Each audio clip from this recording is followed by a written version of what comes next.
Muy buenas tardes, estimados participantes.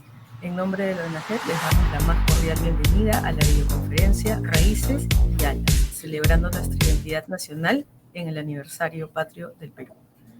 Les agradecemos por acompañarnos en esta fecha tan especial, donde conmemoramos no solo la independencia de nuestro país, sino también la riqueza de lo que somos y tenemos como peruanos.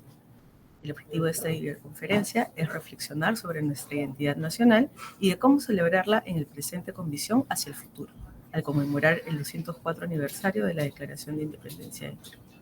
Para comenzar con esta videoconferencia, me gustaría darle la bienvenida al señor Juan Manuel Ferrer Quispe, quien es especialista en seguridad, defensa nacional y gestión de riesgos de desastres del Minedu, para que nos dé el contexto de esta videoconferencia. Muchísimas gracias por acompañarnos, señor Juan Manuel. Bienvenido.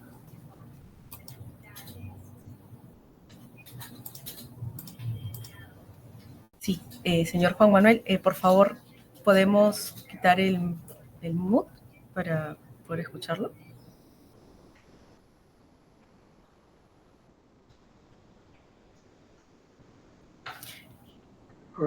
Perfecto, ya lo escuchamos.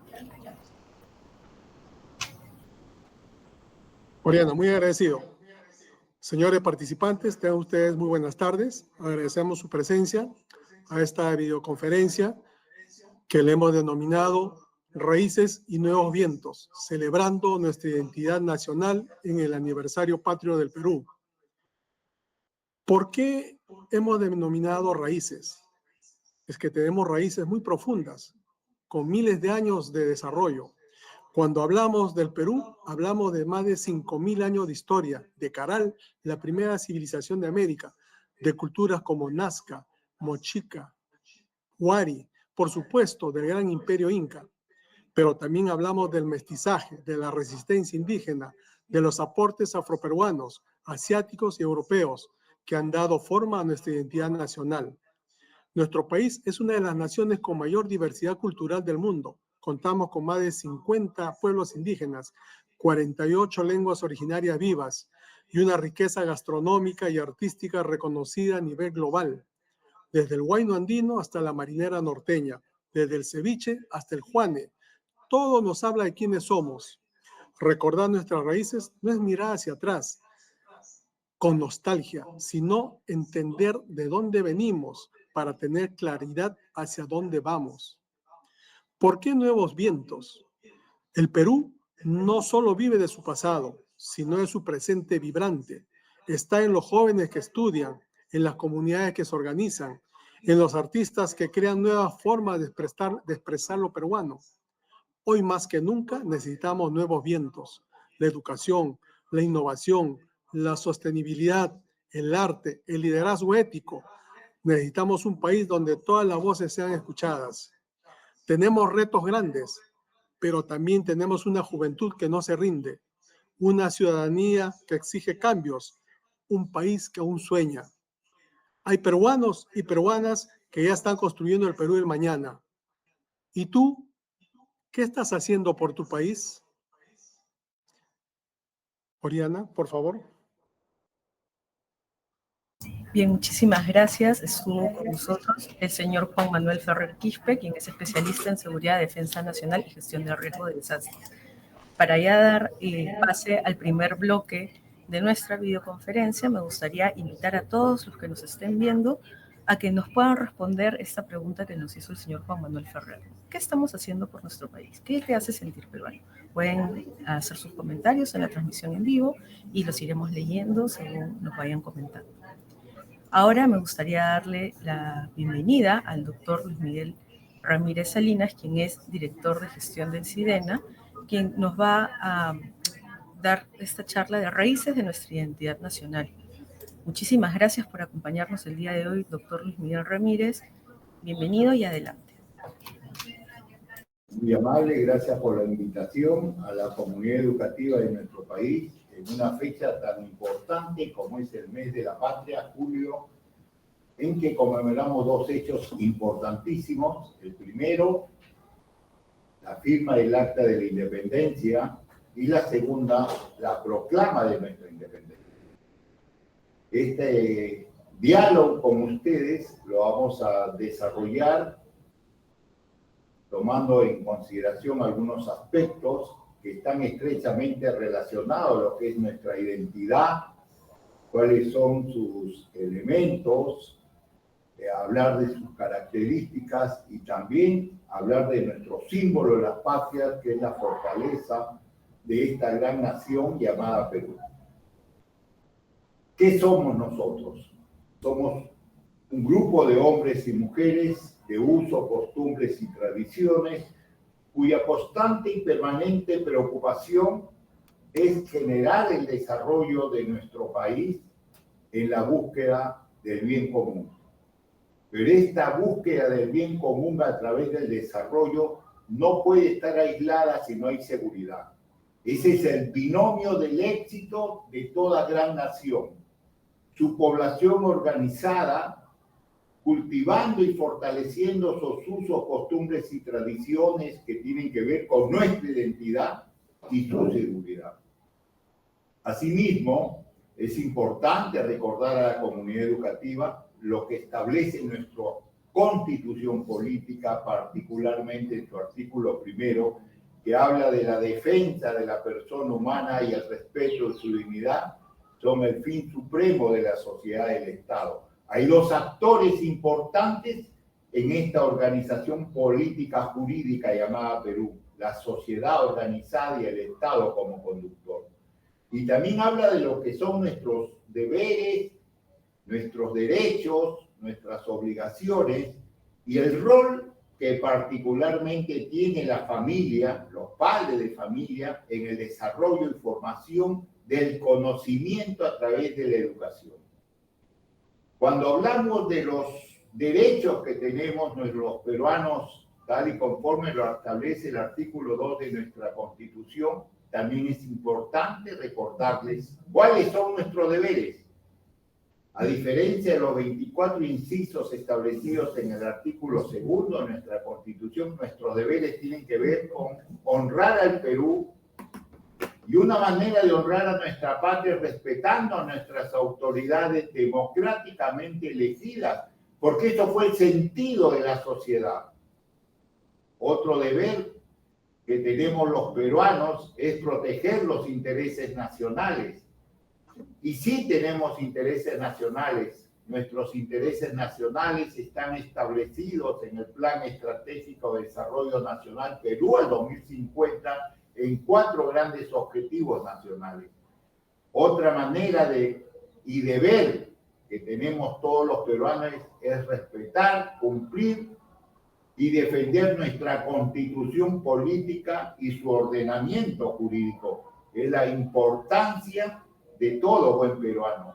Así como nosotros tenemos deberes, el Estado también tiene deberes que tienen relación con la defensa de nuestra soberanía, garantizar la vigencia de nuestros derechos humanos, proteger a la población de sus amenazas, preocupaciones o desafíos que impiden el logro de esa gran aspiración individual o colectiva que tenemos todos los peruanos. Promover el bienestar general, yo estoy bien, tú estás bien, y todos y cada uno de nosotros debemos estar muy bien, que está estrechamente relacionado al bien común. Establecer nuestras políticas de fronteras. ¿Qué más ustedes como la comunidad educativa que están desplegados en todo lo ancho y extenso de nuestro territorio y particularmente en esas zonas más alejadas del inhóspito de nuestro territorio?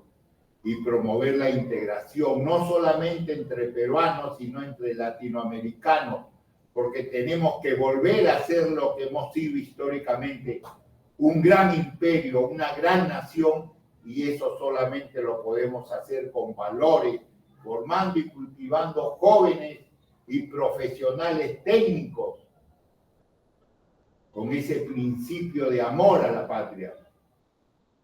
Cuando hablemos de identidad nacional, mi generación particularmente tenía un texto importantísimo que se denominaba Los 7 ensayos de nuestra realidad nacional, de nuestro gran hombre José Carlos Mariátegui.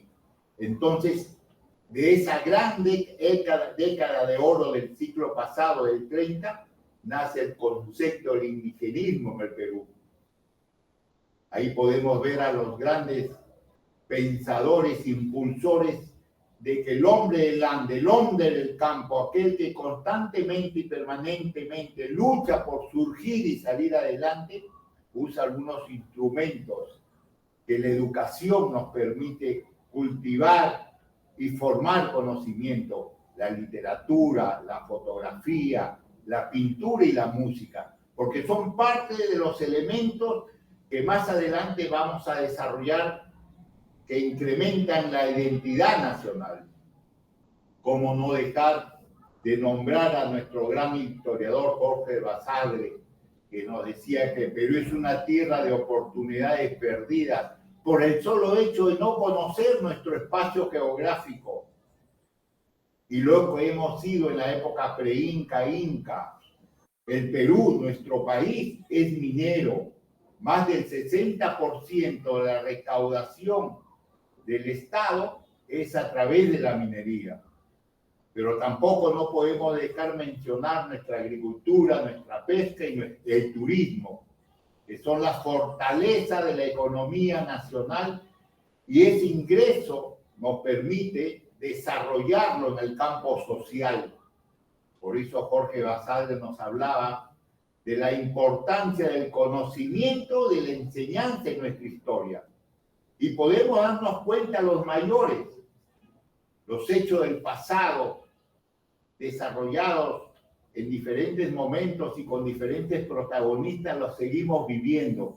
Esa gran desintegración en la época del gran imperio del Tahuantinsuyo, esa vehemencia por el poder entre Huáscar y Atahualpa, permitió la fácil conquista de los españoles de nuestro extenso territorio y poder del Tahuantinsuyo. Y seguimos divididos, seguimos enfrentados.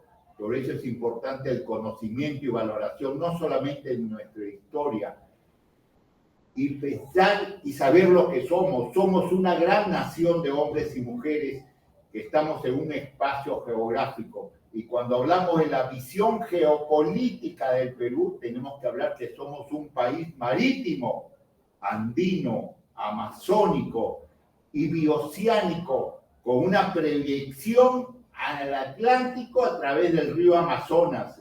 El río Amazonas nace en nuestro suelo, es parte de nuestra geografía, y también tenemos presencia en Antártida.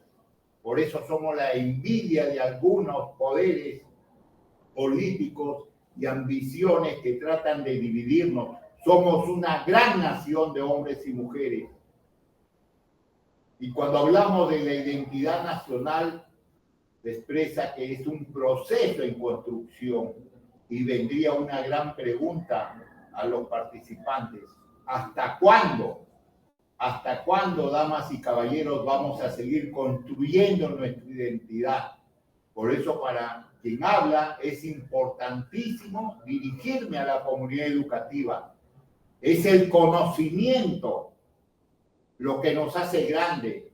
Los valores vienen del hogar, vienen del entorno familiar, pero se van fortaleciendo, incrementando a través de nuestra formación, particularmente en el sistema educativo y en nuestro desarrollo profesional, técnico, dependiente o independiente.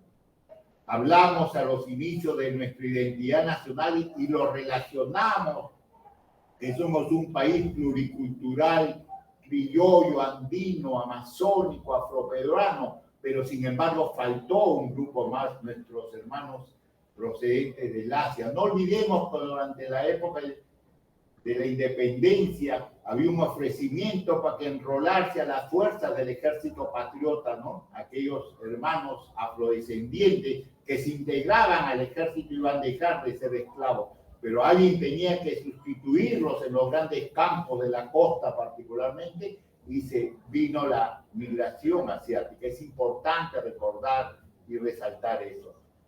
Y podemos decir que una de las características de nuestro país es que somos pluricultural. Tenemos pueblos indígenas que están distribuidos mayormente en nuestra Amazonía y en nuestro Ande. Somos una nación multilingüe, porque se está recuperando a través de ustedes nuestras lenguas originarias, y somos una nación de mestizos. Sí, hay puros, pero son los no contactados, aquellos que hasta el momento no han tenido otra relación más que la de ellos en su existencia. Y tenemos que valorar y reconocernos que somos mestizos. Esa es la importancia de la valorización que debemos tener como peruanos. El doctor Jorge del Busto nos habla de las dimensiones del Perú y se refiere a las tres grandes dimensiones: la dimensión de nación, la dimensión de patria y la dimensión de Estado. Cuando hablamos de nación, sabemos que es un espacio geográfico en el cual está asentado un grupo humano. Pero si esta nación, con ese espacio geográfico, con un grupo humano asentado, tiene un marco jurídico, que es el ordenamiento de los estados, a través de nuestra Constitución, nos hace que seamos una institucionalidad permanente.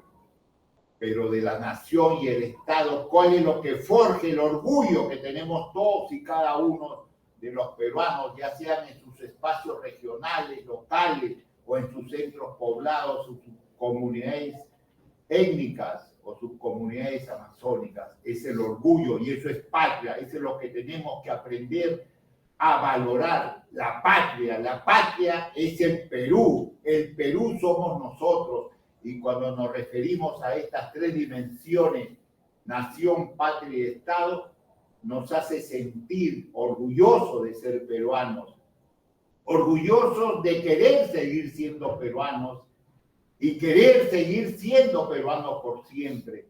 El hombre del campo o el hombre que viene de los lugares más aislados de su distrito, cuando va a la provincia, siempre nombra su distrito. Cuando sale de la provincia y viene a la capital de la República, sigue diciendo que es regionalismo, arequipeño, piurano, lambayecano, loretano, tacneño. Pero parece mentira cuando uno sale de la patria, sale de nuestro espacio geográfico llamado Perú y nos vamos a otros países extranjeros. No decimos que somos de San Juan del Oro, que somos de la provincia de Sandia, que somos de la región Puno. Decimos que somos peruanos, y eso es lo que nos debe sentir orgullo de lo que somos. Nuestras raíces originarias, nuestro espacio geográfico, nuestras riquezas. Pero hay que conocer. El desconocimiento de unos al otro generan conflictos. Por eso José Carlos del Busto habla de las características del Perú. Saber que somos una nación independiente, sabemos que somos una nación uninacional, que somos pluriculturales, que somos mestizos y que somos multilingües. Esa es la importancia, porque esto que expresa el doctor José del Busto está establecido en nuestra Constitución. Mi pregunta sería: ¿cuántos de los participantes tienen una Constitución a la mano? ¿Cuántos de nuestros participantes saben la importancia y la valoración de esos hombres y mujeres que se forjaron día a día por hacernos grandes?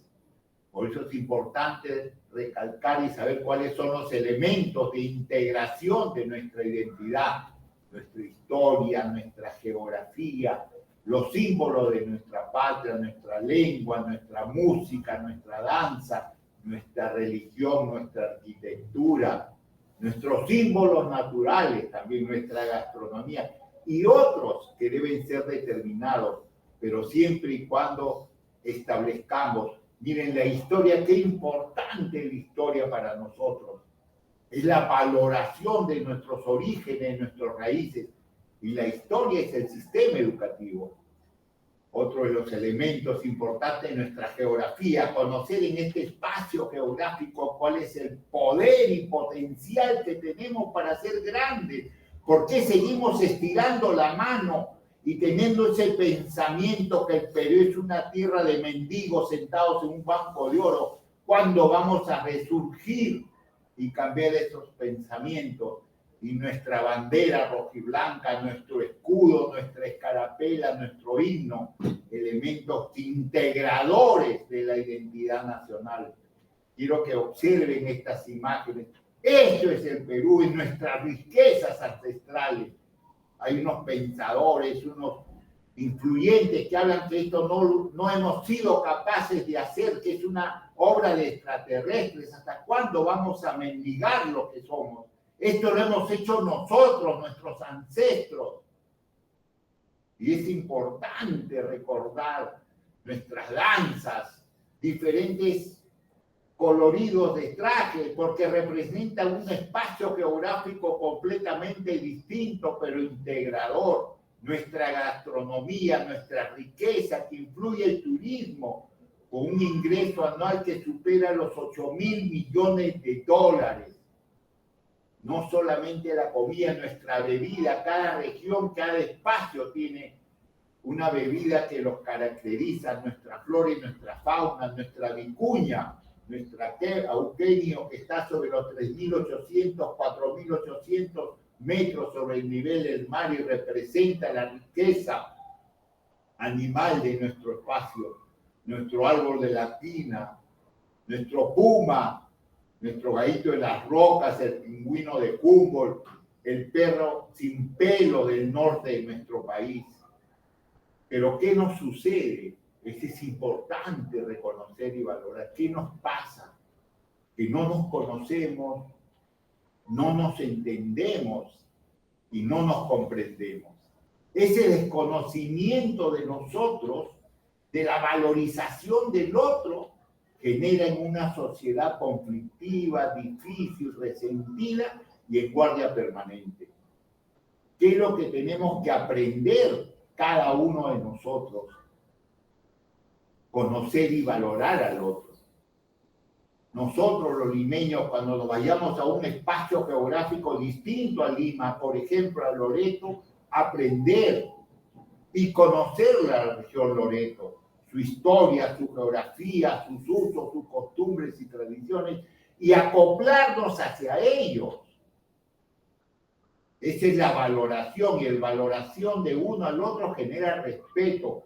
Por eso debemos entendernos. ¿De qué manera nos vamos a entender? Ese entendimiento del uno al otro genera aprender de dónde venimos, interpretar lo que nos pasa y saber hacia dónde vamos. Esa es la importancia.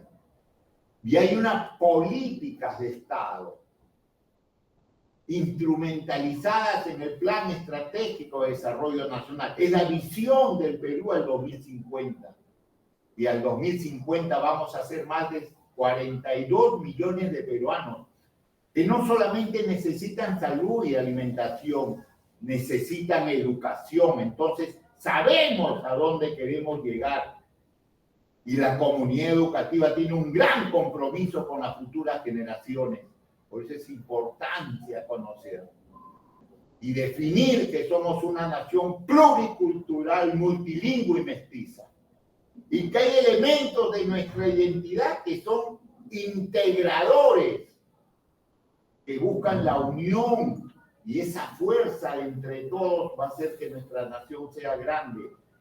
Y eso está establecido en nuestra Constitución, en nuestra historia, en nuestra geografía, en nuestros símbolos. Valorar y reconocer nuestra historia, conocer las edades de la historia, importantísimo. Yo sé que ahora la tecnología permite a los nuevos jóvenes entrar, indagar y buscar los hechos, pero hay que tener mucho cuidado con la tecnología de la información abierta. Hay que conocer la fuente, ¿no? Somos unos simples tramitadores, ¿no?, de difusión de información sin conocimiento ni fuente. Esa es la importancia de la valorización del conocimiento. Mi generación estudiaba, este curso se llama Historia Universal, y hablamos de las civilizaciones más antiguas, ¿no? Mesopotamia, Egipto, China. Pero llegó un gran descubrimiento al norte de nuestro territorio nacional, Caray, y cambió toda la concepción de las civilizaciones más antiguas. Caray está considerada como una de las terceras civilizaciones más antiguas. Y este es el globo terráqueo. Miren, todo ese desarrollo era Asia y África. Se tuvo que cruzar el continente para llegar al Perú con Caray. Por eso María Rosperovsky nos dice Nos hicimos solos, hicimos grande nuestro territorio, nosotros solos. Posteriormente viene Mesopotamia, vienen todos esos grandes grupos humanos, y al norte del continente viene el gran desarrollo en México, pero 1500 años después de lo que hemos sido como nación. Aquí es importante también conocer que con la muerte y captura de Atahualpa dice, desapareció el Tahuantinsuyo. No, continuamos los incas luchando, vienen los incas de Vilcabamba. ¿Por qué no valoramos a estos incas, descendientes de Atahualpa, de Huayna Cápac, constituyeron una fuerza guerrera? ¿Por qué no recordar la batalla de Salinas, ¿no?, de nuestros indígenas contra los españoles? Es importante. Machu Picchu, yo siempre, ¿quién descubrió Machu Picchu? Siempre dice que fue un norteamericano. No, fue un hombre del Ande, un cusqueño, el gran descubridor, Lizarra, el gran descubridor, y es tan cusqueño, tan guande, tan indio, que murió ahogado en el río Volcanote. Cuando viene a descubrir, no vino a descubrir Machu Picchu, vino a buscar los restos del gran imperio, y ahí le pasaron la voz, indudablemente, la influencia, el poder económico hizo que reconociéramos a ellos. Pero, por favor, nunca le digan a un cusqueño y después de esta charla a un peruano, el gran descubridor de Machu Picchu fue Agustín Lizárraga. Esa es la importancia de la valorización y el reconocimiento de nuestra identidad. Asimismo, es importante decirles a todos y cada uno de los presentes en esta actividad, ¿no?, ¿qué nos dicen estos dos grandes historiadores, don Luis Lumbreras y Juan José Vega? Que nuestra historia fue difundida, pero no fue una historia real, no fue algo que ensalzara en cada uno de sus lectores de esos grandes textos históricos, porque tenemos que resaltar que fuimos un imperio, no solamente fuimos una nación con un marco jurídico, fuimos un gran imperio, y podemos continuar siendo un gran imperio, porque tenemos todo el poder y potencial nacional para hacer nuestra nación grande. Hablando de nuestro espacio geográfico, son imágenes que están en internet o en algunos textos. ¿Quién quiere vivir en una costa desértica? ¿Quién quiere vivir en esa zona de sierra, en esa zona sélvica? Miren esa fotografía, por eso hablamos del indigenismo, la literatura, la fotografía. Qué cambio tan radical de este gran espacio geográfico.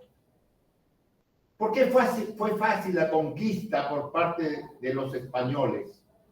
Fue fácil la conquista porque hubo una vía de comunicación que les permitió trasladarse rápidamente, el Capainay. ¿Cuántos de nosotros sabemos lo que es el Capainay? Asimismo, la distribución de las condiciones climatológicas, relieve, flora, fauna y recursos de gran Javier Pulgar, Hidalgo, un huanuqueño. Ya no se ven en los textos estos conocimientos de nuestros espacios geográficos ricos, en donde estemos. Indudablemente que él no es el gran creador, porque fue los estudios de la época pre-inca que establecían los niveles de altitud y lo que se podía cosechar en cada uno de esos espacios. Y siempre debemos recordar que el Perú, que nosotros no tenemos aliados eternos ni enemigos perpetuos, son nuestros intereses los que son eternos y perpetuos. Por eso que uno de los deberes que tenemos todos los peruanos es defender los intereses nacionales. Pensar en el conjunto que beneficiará a todos y a cada una de las personas dispersas en ese extenso espacio geográfico. Para terminar, hablemos de nuestro símbolo de la patria. Estamos en el mes de la patria. Pero no solamente se venera la bandera, se entona con entusiasmo y con todo pulmón nuestro himno. Esto debe ser constante y permanente, las 24 horas del día, los 7 días de la semana, los 364 y 65 días del año. Tenemos que aprender a valorar.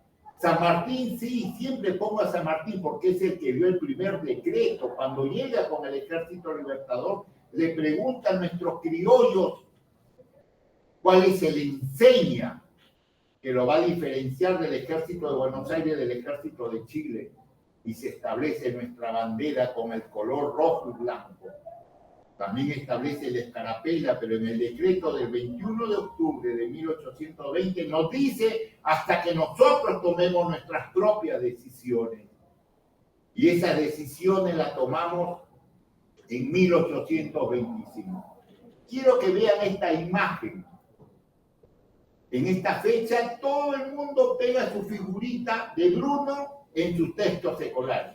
Acá empieza el primer gran error del fortalecimiento de la identidad nacional.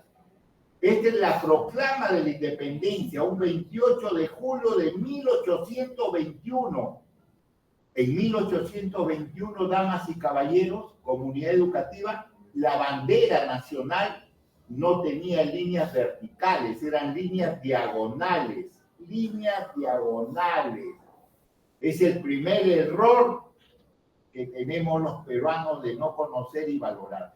Indudablemente que ahí están representados todos los grupos de la... Están los criollos, los mestizos, los iberoamericanos, todos, los negros, todos.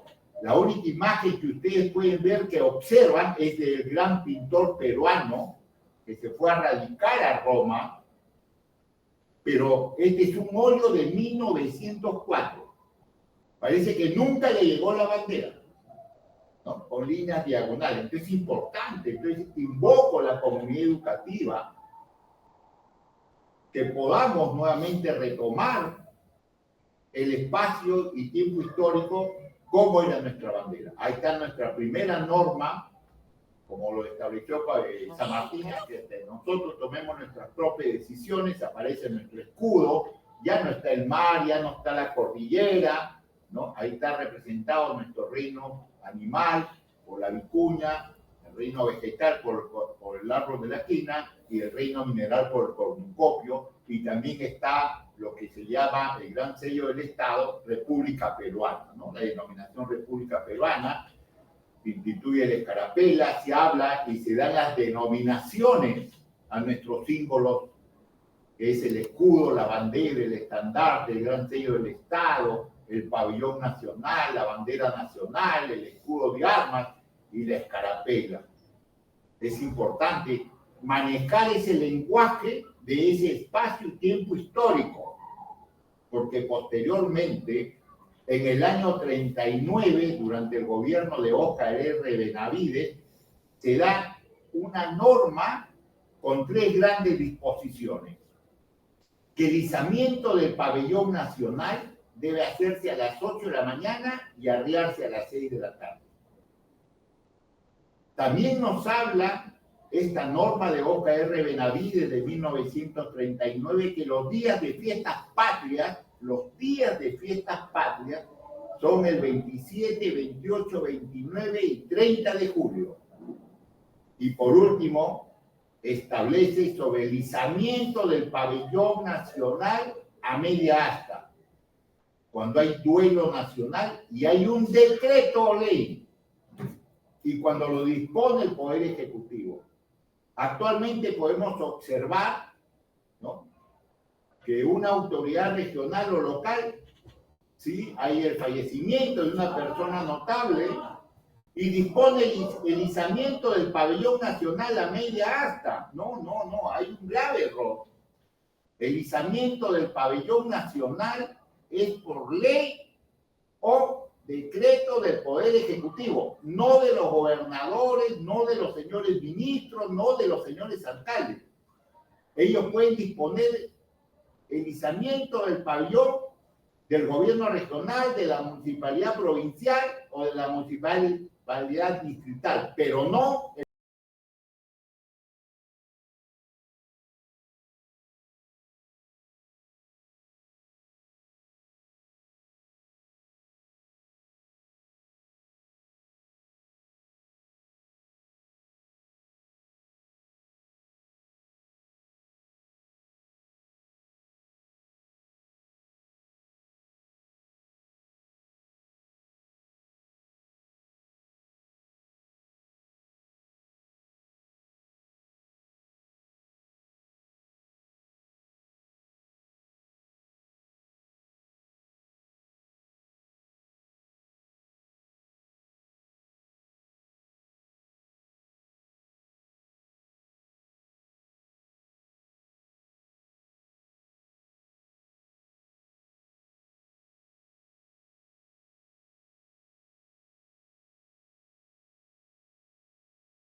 Constitución establece que tenemos un escudo. Tenemos el escudo nacional, el escudo de armas con las hojas de palma y laurel y el gran sello del Estado con la denominación de República Peruana.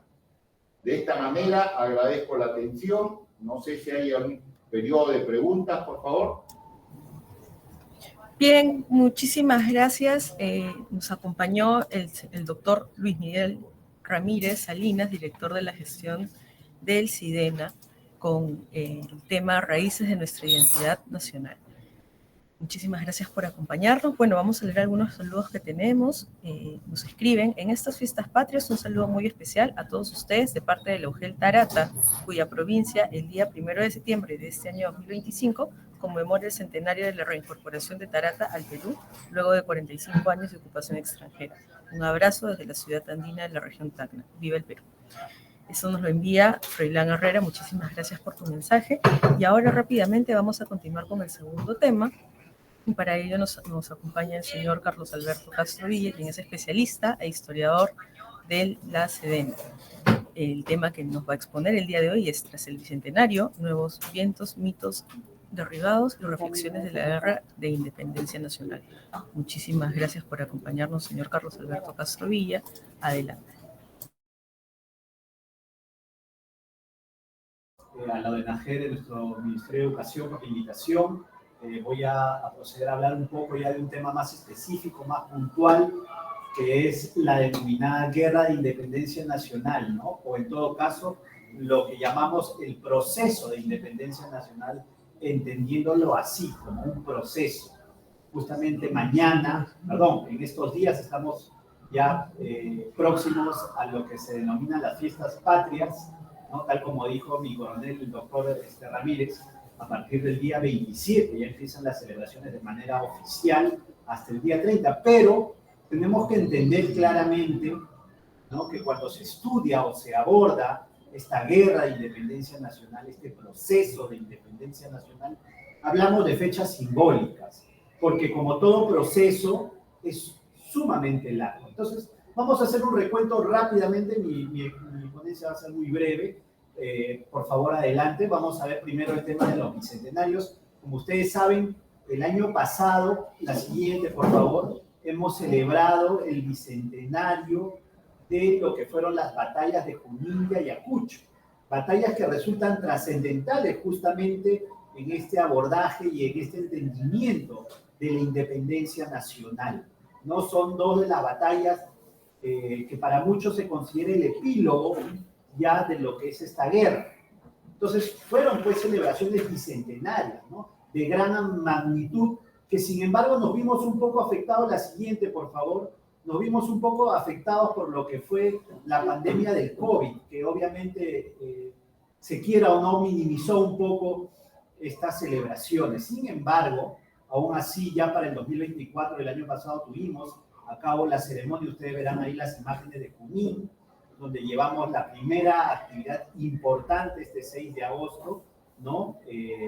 Una región sumamente fría, helada, donde llegaron nuestro ejército patriota a enfrentarse con el realista, en este caso de manera específica las caballerías. La siguiente, por favor. Luego tenemos la que fue la gran batalla, la batalla decisiva de Ayacucho, un 9 de diciembre de 1824. También celebramos su bicentenario. Se realizó una mega escenificación organizada por la brigada que se encontraba en Ayacucho del ejército, obviamente coordinación con el gobierno regional y una serie de entidades, entre ellos nuestro Ministerio de Educación, ¿no?, para poder llevarla a cabo. Fue realmente magnífico e impresionante.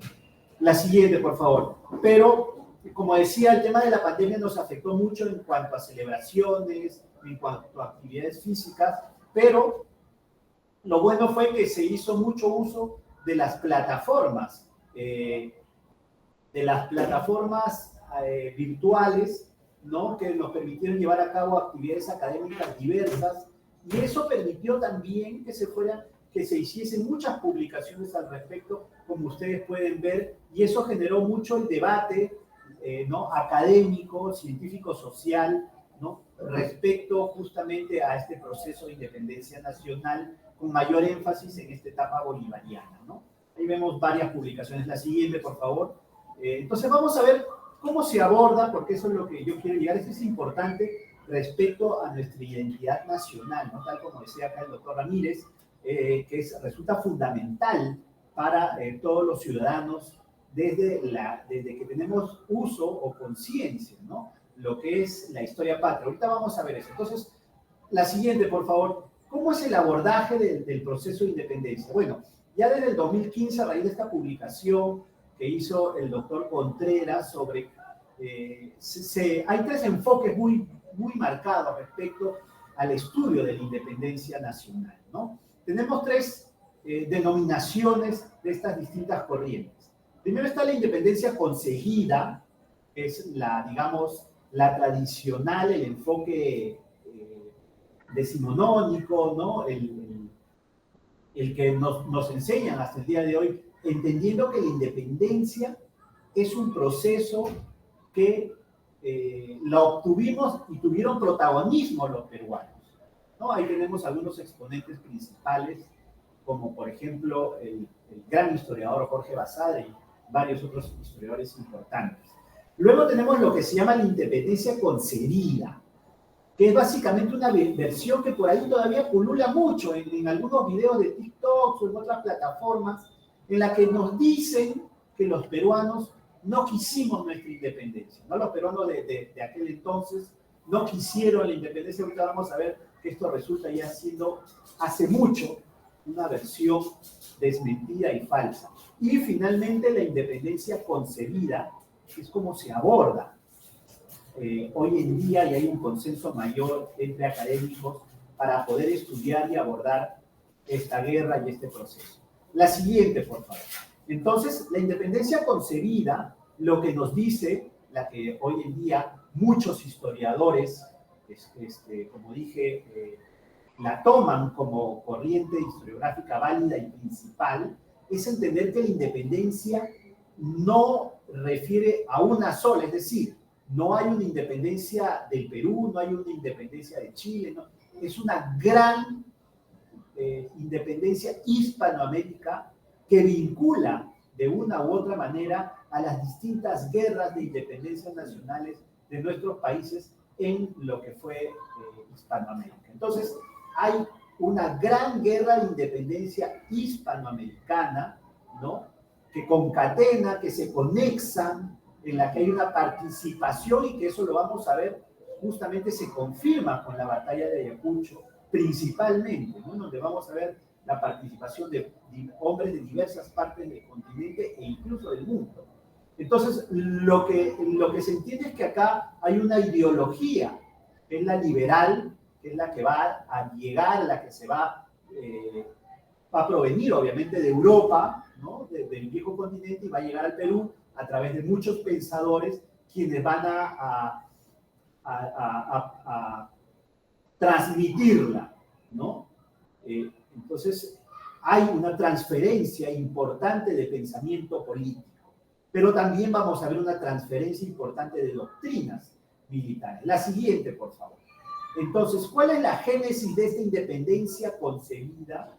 Es básicamente la llamada abdicación de Bayona durante el 5 y 6 de mayo de 1808 en Europa. ¿Qué sucedía en Europa? Sucedían las llamadas guerras napoleónicas, que habían hecho que Francia de Napoleón invadiese el reino español, que obviamente era la monarquía que nos tenía subyugada, ¿no? Por ese entonces, a lo que era el virreinato del Perú, ¿no? Al territorio peruano. Eso ocasionó una gran crisis política, porque el rey que va a nombrar Napoleón, que va a ser su hermano José I, ya conocido en la historia como Pepe Botella, no va a ser aceptada por la población peninsular, es decir, por los españoles que radicaban ahí en su territorio. Y eso va a generar que se formen diversas juntas de gobierno, ¿no? Ante esa considerada acefalía política, ¿no? El pueblo en sí va a tomar el poder como soberano, ¿no? Y esas juntas de gobierno, ¿no? Se van a tener un acto reflejo en nuestro continente. en el continente, sobre todo sudamericano. Y esas juntas de gobierno en nuestro continente van a ser el embrión, la génesis, el origen de lo que vamos a llamar los ejércitos insurgentes, ejércitos patriotas, ejércitos independentistas, como quieran denominarse, ¿no? Entonces, acá radica, este es el punto, ¿no? Ya, digamos, de lo que había sido la gran lucha por la independencia, el epílogo final a partir de acá, de este proceso de independencia hispanoamericana. La siguiente, por favor. Entonces, vamos a tener acá, luego de ese hecho, esa transferencia, ideología y luego de doctrina militar, el surgimiento de dos grandes corrientes libertadoras, una en el sur a partir de la independencia, de la guerra de independencia y lo que fue el virreinato del Río de la Plata, que es la llamada corriente libertadora del sur, y también lo que va a ser la corriente libertadora del norte, a partir de la independencia, de la guerra de independencia del virreinato de la Nueva Granada y de la Capitanía General de Venezuela. Ambas van a converger en nuestro virreinato, en el virreinato del Perú, en distintos momentos, porque era pues nuestro territorio, la niña mimada de los ojos del reino español, de la monarquía española, porque por este puerto del Callao salía el oro de Potosí, y además había una serie de prebendas para una clase social que eran los criollos, ¿no? Pero que sin embargo también vamos a ver, van a combatir en un momento dado contra el orden establecido. La siguiente, por favor.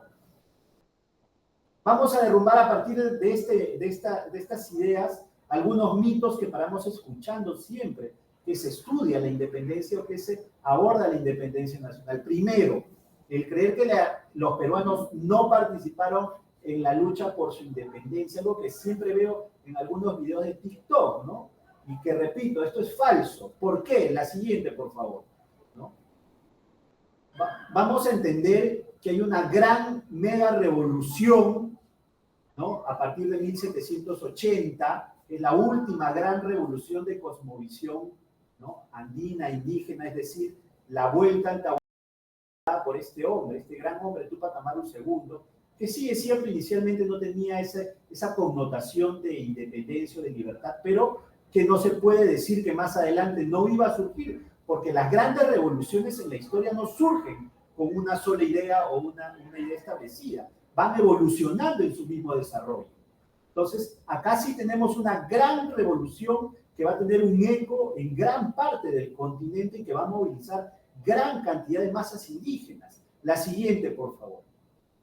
Luego, a partir de eso, vamos a tener las grandes revoluciones del siglo XIX, comienzo del siglo XIX, ¿no? Liderada ya por criollos y que van a tener como su brazo derecho sus comandantes, ¿no? A indígenas, a caciques, y que van a iniciarse en 1808 con el llamado primer grito de libertad de Francisco Antonio de Sela en Tacna. En 1812 va a haber otra en Huánuco, liderada por Crespo y Castillo, ¿no? En 1813 otra liderada por Pallardelli, una segunda revolución en Tacna, y finalmente la gran revolución del sur, que es como se le conoce, que tuvo un ejército divisionado, con estandartes, con generales a sus mandos, que fue la gran revolución liderada por los hermanos Angulo y Mateo Pumacahua en 1814. ¿no? Lamentablemente todas estas rebeliones van a terminar fracasando, ¿no? Lamentablemente ahorita vamos a ver por qué.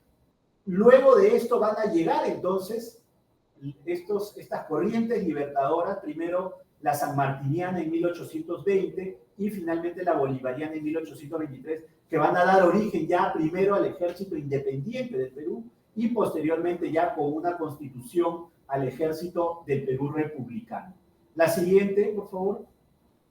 Fíjense, la participación de oficiales peruanos nacidos en este territorio ya dentro de ambas fuerzas, tanto este ejército libertador sanmartiniano como el llamado Ejército Unido Libertador en la etapa bolivariana, ¿no? Bolívar, vamos a tenerlo a Agustín Gamarra como jefe de Estado Mayor, un cusqueño, a José de la Mar, que si bien era cuencano, él se consideraba peruano, había nacido en Cuenca cuando Cuenca pertenecía al Virreinato de Perú, y muchas de las unidades que van a venir del exterior, sus efectivos van a ser completados por peruanos. Eso ya está fehacientemente demostrado por historiadores militares e historiadores de otros países, no peruanos, ¿eh? Otros países, colombianos, venezolanos, ¿no? Con quienes hemos tomado contacto durante diversas academias los años anteriores, confirman claramente que los peruanos integraron estas divisiones que provenieron del exterior. La siguiente, por favor.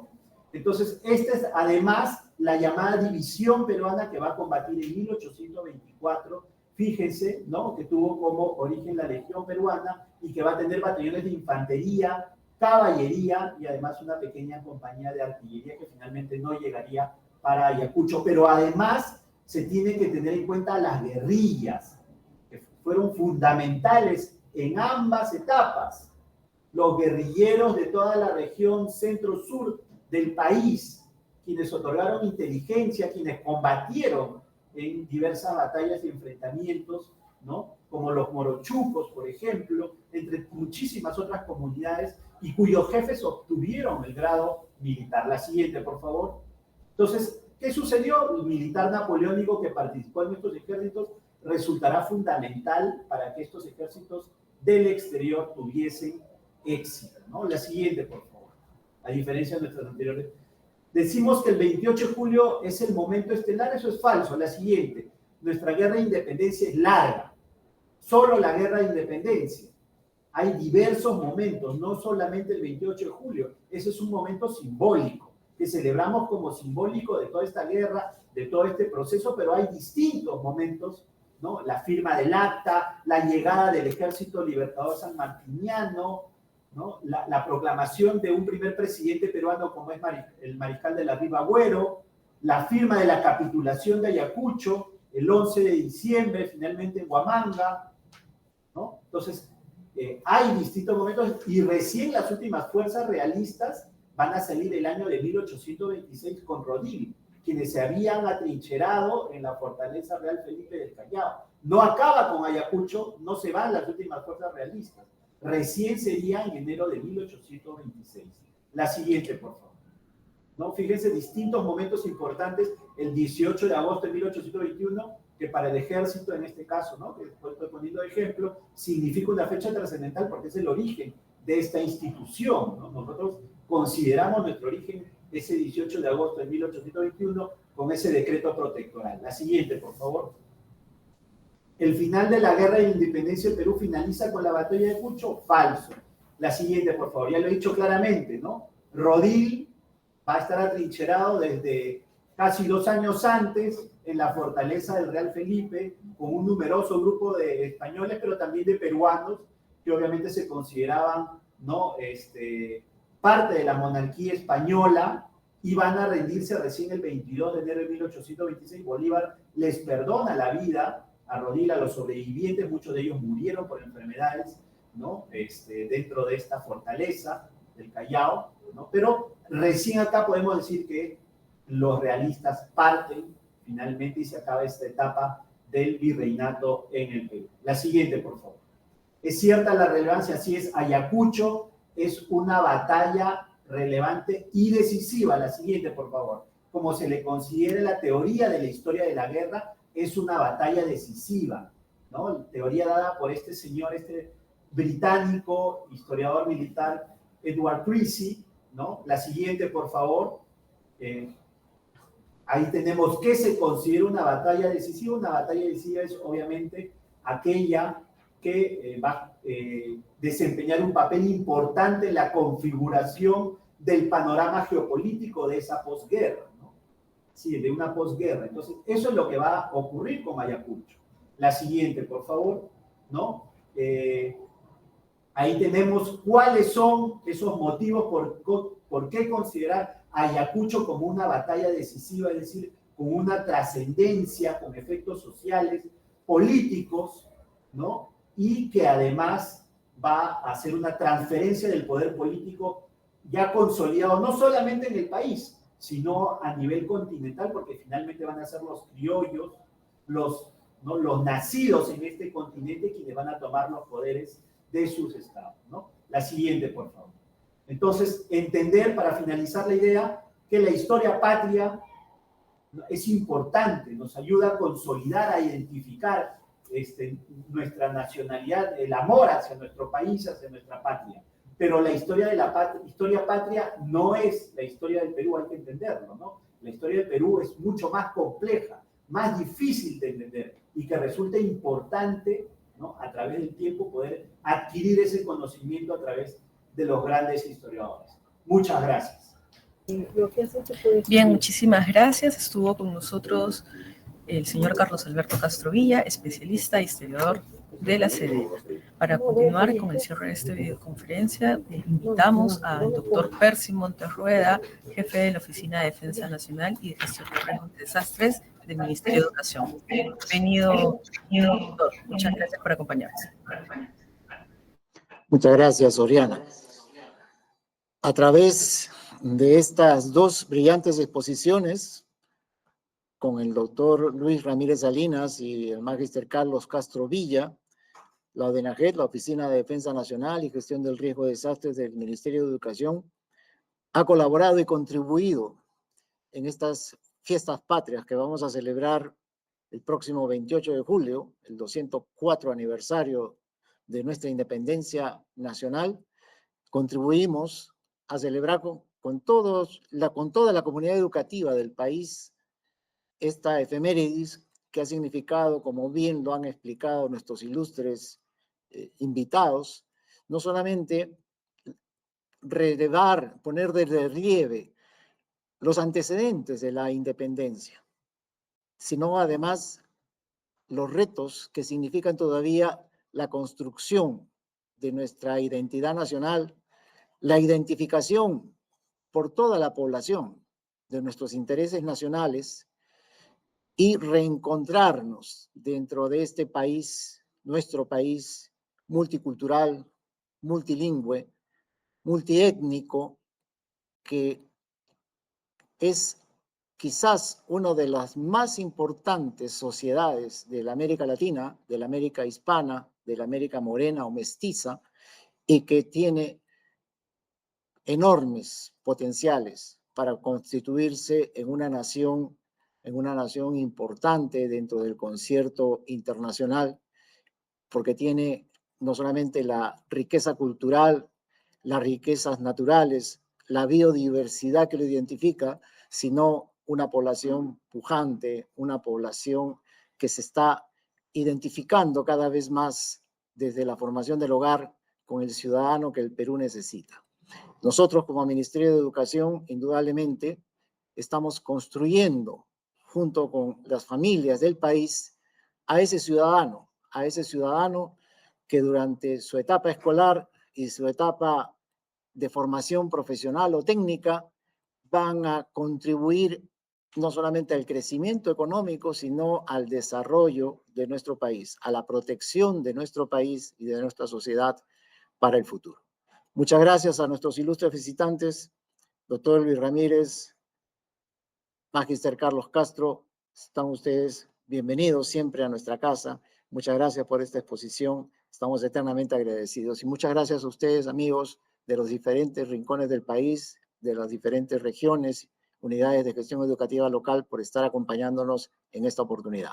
Bien, te doy pase, Oriana. Adelante. Muchísimas gracias. Estuvo con nosotros el doctor Percy Montes Rueda, jefe de la Oficina de Defensa Nacional y Gestión de los Riesgos de Desastres. Nuevamente agradecerles a todos quienes nos han acompañado en esta transmisión y será hasta la próxima. Muchísimas gracias.